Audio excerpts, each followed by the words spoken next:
Hey guys, it's Chris Stelzer from Agricultural Insights. I got a book review here for you. I am in South Africa right now, and Ian has loaned me a bunch of awesome books, so I'm here to review some for you. And I'm going to try and keep my book reviews shorter because I was looking through some of my other book reviews, and they're freaking boring, and I'm sorry, so I'm going to try and keep it shorter and to the point. This book here is Pasture Profits with Stocker Cattle, Revised Edition by Allan Nation. Allan Nation is the guy that publishes and edits and whatever the Stockman Grass Farmer publication that's mainly based in the U.S.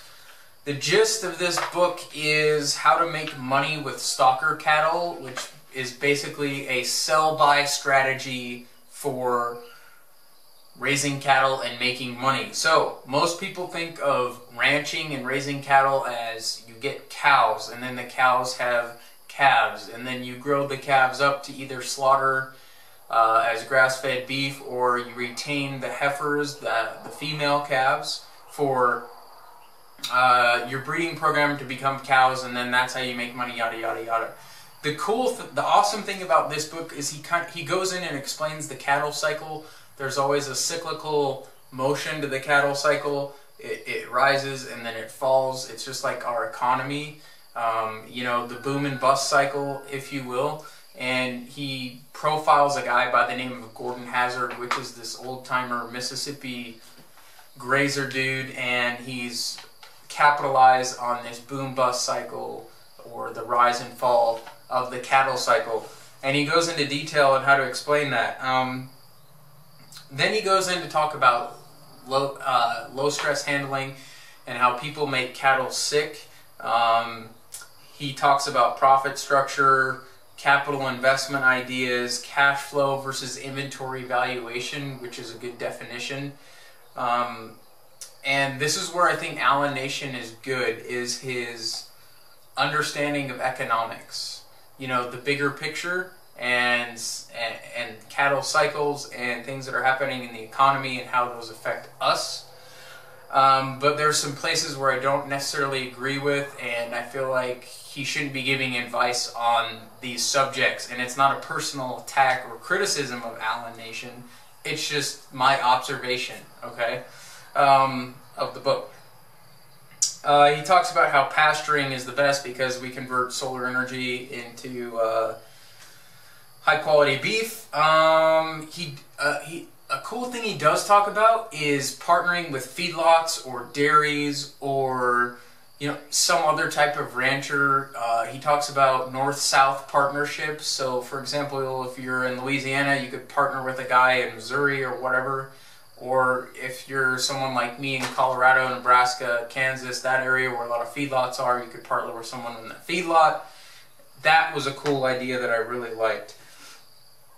He talks about compensatory gain, which is interesting, and basically it's you just maintain cattle through the winter, and you don't necessarily feed them hay to keep them in top condition throughout the winter. You just let them either stagnate with their gain, or if you're doing cows, you let them drop in body condition, and then once the green and the pasture come up, they'll pop, if you will, and then gain all that weight, and they'll basically be on par with another group of cattle if you were to baby them and feed them hay, lots and lots of hay all winter. So that was cool.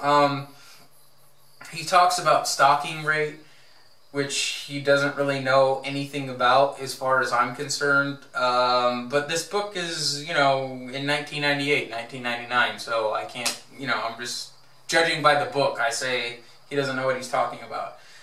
He talks about finishing cattle on pasture, manipulating pasture quality, and there's so much wrong with these two chapters, and stocker forage tips. There's so much wrong with these chapters. We're trying to collect free solar energy, and then he talks about how we should be planting all these annuals, and you need these annuals in order to get this amount of gain, and then you need this amount of nitrogen, or this amount of calcium, or this amount of lime.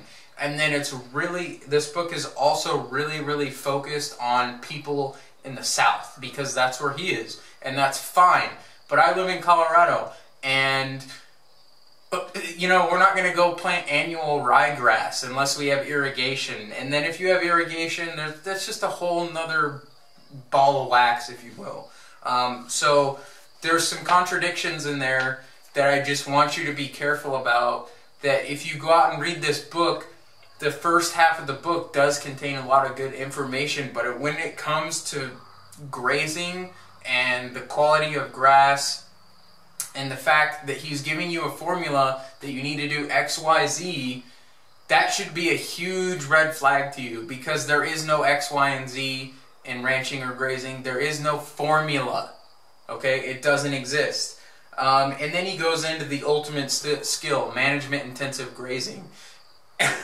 And he says that if you start management-intensive grazing, guys and gals, that you can increase your stocking rate by 20 to 40%. And it's just obnoxious how low of a number that is. Management-intensive grazing is in the past.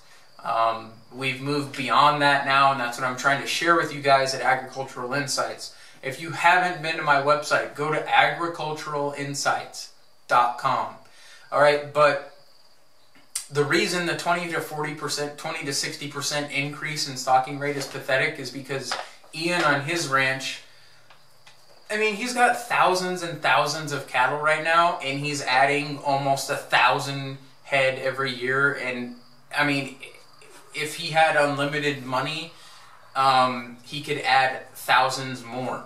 Okay, that's how much he's increased his stocking rate. And I actually know of another guy in Colorado who increased his stocking rate by something like 400 or 500% compared to all the other people around him. And I'm not going to share his name because I don't know if he wants me to share with you. But overall, a good book.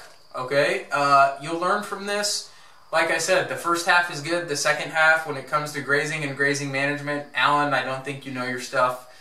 So, you know, next time, try and do a better job. Thanks, guys. Take